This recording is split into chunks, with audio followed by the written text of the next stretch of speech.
Hello, good morning students. कैसे हैं आप लोग? आई होप अच्छे ही होंगे। आज हम पढ़ेंगे क्लास फिफ्थ का फिफ्थ चैप्टर, जिसका नेम है अच्छा आदमी। कहानी है, ये स्टोरी है। मैं आपको थोड़ा सा इसका इंट्रो बता देती हूँ। इसमें चैप्टर इंट्रोडक्शन में ये बताया है कि अपने कर्तव्य का निर्वहन करना व्यक्ति के चरित्र का उत्तम गुण है। कि अपने जो कर्तव्य है उसका निर्वहन करना, उसको करना उसका व्यक्ति के चरित्र का एक गुण होता है, सबसे अच्छा।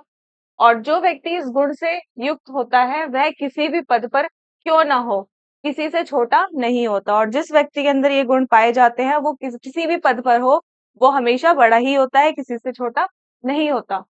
बल्कि अपने पद के अनुरूप अपनी प्रतिष्ठा मजबूत बनाता है। अपने पद के हिसाब से ही वो अपनी प्रतिष्ठा को भी मजबूत बनाता है। तो इस बात को प्रस्तुत पाठ में बड़े ही प्रेरणादायी प्रसंग द्वारा बताया गया है। बादशाह ने एक दिन अपने मंत्री से कहा, यहाँ पे बादशाह है, बादशाह ने एक दिन अपने मंत्री से कहा कि मुझे अपने लिए एक आदमी की जरूरत है। बादशाह ने अपने मंत्री से बोला कि मुझे अपने लिए एक मंत्री की जरूरत है। कोई तुम्हारी निगाह में या मतलब तुम्हारी नजर में कोई मंत्री हो तो चढ़े तो लेकर आ जाना, तो उसे ले आना। पर इतना ध्यान रखना कि आदमी अच्छा हो। पर इतना सा ध्यान रखना कि आदमी अच्छा हो। बहुत दिनों की जांच पड़ताल के बाद मंत्री को एक आदमी अच्छा लगा। तो बहुत दिनों की जांच पड़ताल करी, उसने खोज करी मंत्री ने, तो उसे एक आदमी मिला। आदमी अच्छा लगा, उसने उसकी नौकरी छुड़ा दी। तो वो आदमी नौकरी करता था, उसने उसकी नौकरी छुड़वा दी और उन्नति का आश्वासन दिया कि तुम्हारी बहुत तरक्की होगी, तुम्हारी उन्नति होगी, तुम मेरे साथ चलो। तो बादशाह के सामने उसे पेश किया। बहुत देर तक तो बादशाह को अपनी बात ही याद ना आई। बहुत देर तक तो बादशाह अपनी बात ही भूल गए। बाद में बोले, हाँ, उस समय शायद कोई बात मन में थी, पर अब तो कोई बात नहीं है। तो उसने कहा कि शायद उस टाइम मेरे मन में कोई बात थी, पर अब कोई बात नहीं है। मंत्री ने कहा, हुजूर, मैंने इसे हजारों में से छांटा है। तो मंत्री ने क्या कहा कि हुजूर, मैंने इसे हजारों में से छांटा है और बढ़िया नौकरी से छुड़ाकर इसे लाया हूं। और ये एक अच्छी बढ़िया नौकरी करता था और वहां से इसे छुड़ाकर मैं लेकर आया हूँ। बादशाह ने जरा सोच कर कहा, बादशाह ने थोड़ा सोचा और कहा, हमारे पास तो इस समय कोई काम नहीं है। हमारे पास तो इस समय कोई काम ही नहीं है। पर तुम बहुत कह रहे हो तो हम अपने निजी कार्यालय में चपरासी रख देते हैं। तो हम अपने निजी कार्यालय, जो हमारा निजी कार्यालय है, वहां पर इसको चपरासी रख देते हैं। और वेतन होता है बच्चों, वेतन होता है महीने का, जो पैसा होता है महीने में जो दिया जाता है सैलरी, उसे वेतन बोलते हैं। और उसने बोला कि वो 15,000 रुपए उसे मिलेगा। मंत्री को बुरा लगा कि इतना, एक तो इसे चपरासी रखा और वेतन दे इतना बताया। पर उस युवक ने कहा, मेरे लिए सबसे बड़ा वेतन यह है कि मुझे अपने बादशाह की सेवा करने का मौका मिलेगा। तो उस व्यक्ति ने बोला कि मेरे लिए सबसे बड़ा वेतन यही है कि मुझे अपनी बादशाह की सेवा करने का अवसर प्राप्त हो रहा है। मुझे इस वेतन से कोई मतलब नहीं, ये कम है या ज्यादा। और वह तैयार हो गया। मंत्री जब उसे कार्यालय में छोड़ने गया, जब मंत्री उसे कार्यालय छोड़ने गया, तो वहां धूल ही धूल थी, क्योंकि बादशाह वहां न कभी जाते थे और न काम करते थे। उस कार्यालय में न कभी बादशाह गए और न ही उन्होंने कुछ वहां पर काम किया। मंत्री दुखी हुआ, पर युवक खुश था। उसने अच्छा स्थान दिलाने के लिए मंत्री के प्रति कृतज्ञता भी प्रकट की। और युवक बहुत ज्यादा खुश था और उसने उसका धन्यवाद किया मंत्री का कि तुमने मुझे बहुत अच्छा स्थान दिखाया है, कि मैं तुम्हारे इसका भारी हूँ, और अपनी कृतज्ञता प्रकट की।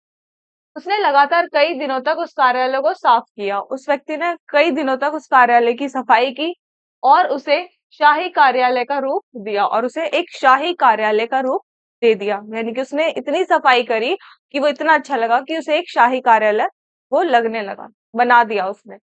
उस दफ्तर में एक छोटी सी कोठरी थी। युवक ने उसकी जांच पड़ताल की तो पता चला कि पिछले सालों में बादशाह के पास जो निजी पत्र आए थे, उनके लिफाफों का ढेर उस कोठरी में लगा था। उस कोठरी में उन लिफाफों का ढेर लगा हुआ था जो उनके लिए पत्र आए थे उनके। उसमें से बहुत से लिफाफों पर सोने की पच्चीकारी थी। उसपे कई लिफाफे ऐसे थे जिस पर सोने की पच्चीकारी और रत्न जड़े हुए थे। ये वे लिफाफे थे जो विवाह आदि के शुभ अवसरों पर दूसरे बादशाहों आदि के यहाँ से आए थे। जो विवाह आदि के शुभ अवसर पर दूसरे बादशाह लोग ने दूसरे बादशाह को देते हैं। युवक ने कारीगर लगाकर सब कीमती सामान लिफाफों से उतरवा लिया और बाजार में बेच दिया। तो युवक ने क्या करा, वो सारे कीमती जो सामान थे उन्हें लिफाफे से निकाला और बाजार में बेचा। इससे कई हजार रुपए उसे प्राप्त हुए। उनमें से कुछ रुपयों से तो उसने कार्यालय के लिए सामान खरीदा और बाकी सरकारी खजाने में जमा कर दिए। और बाकी जो सरकारी खजाना था जिसका यूज वक्त पड़ने पर किया जाता है, तो उसमें उसने रख दिया। जहां वह सामान बिका उसकी भी रसीद उसने ली और जहां से यह सामान खरीदा गया उसकी भी ली। तो उसने कुछ पैसे कहाँ करे, कार्यालय के सामान खरीदने में लगाया और कुछ को सरकारी खजाने में रख दिया और उसकी रसीद भी ले ली।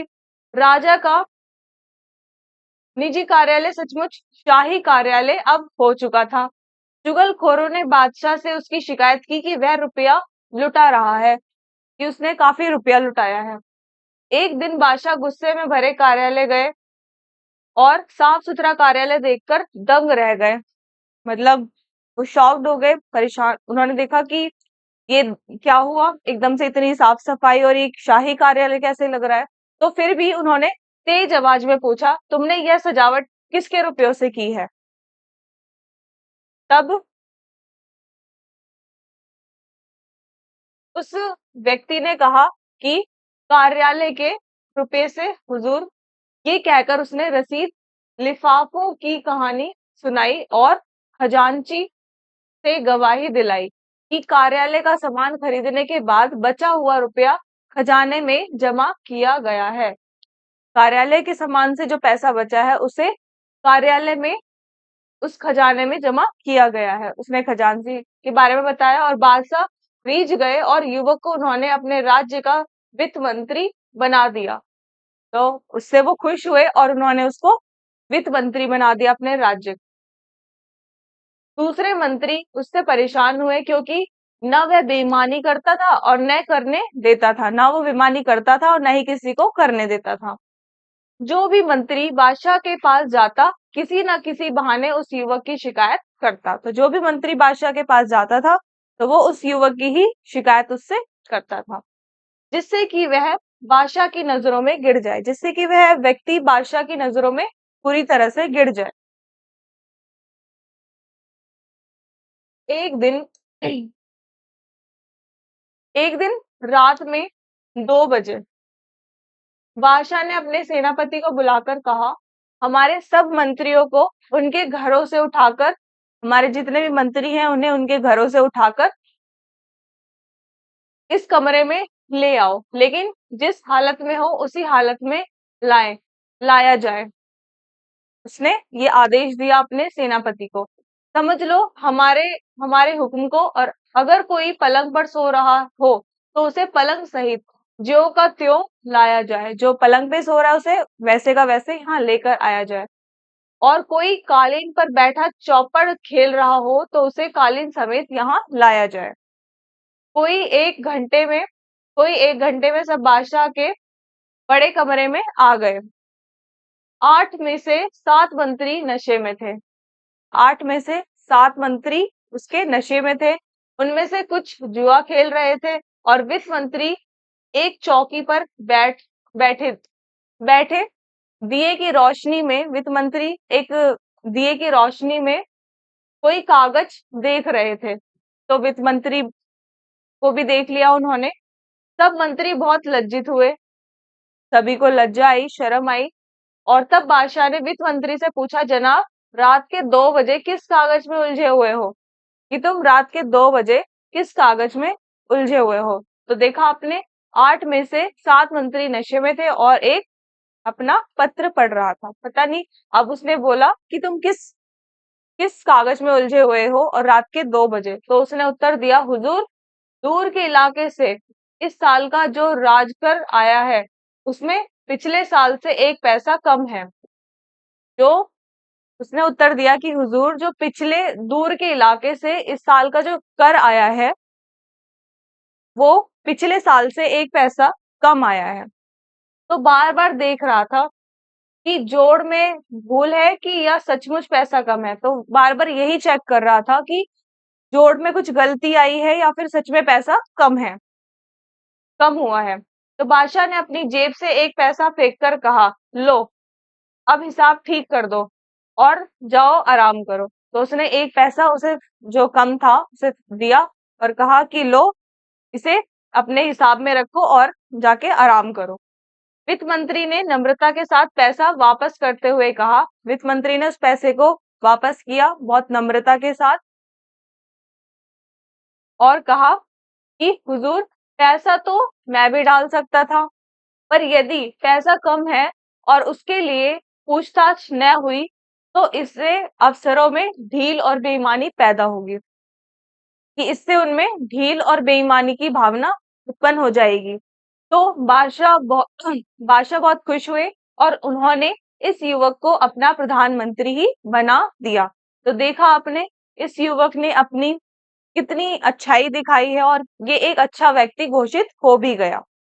इसने और मंत्रियों की तरह अपना टाइम, उन्होंने जैसे वो शराब में नशे में धुत थे और लेकिन इसने क्या करा, रात भर भी अपना काम जारी रखा।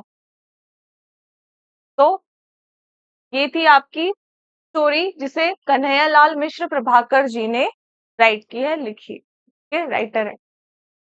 तो इस कहानी से आपको बहुत अच्छी शिक्षा मिली होगी और पता चला होगा कि एक अच्छे व्यक्ति का क्या कर होता है, जो हर कंडीशन में भी खुश रहता है और अच्छा बना रहता है। Thank you.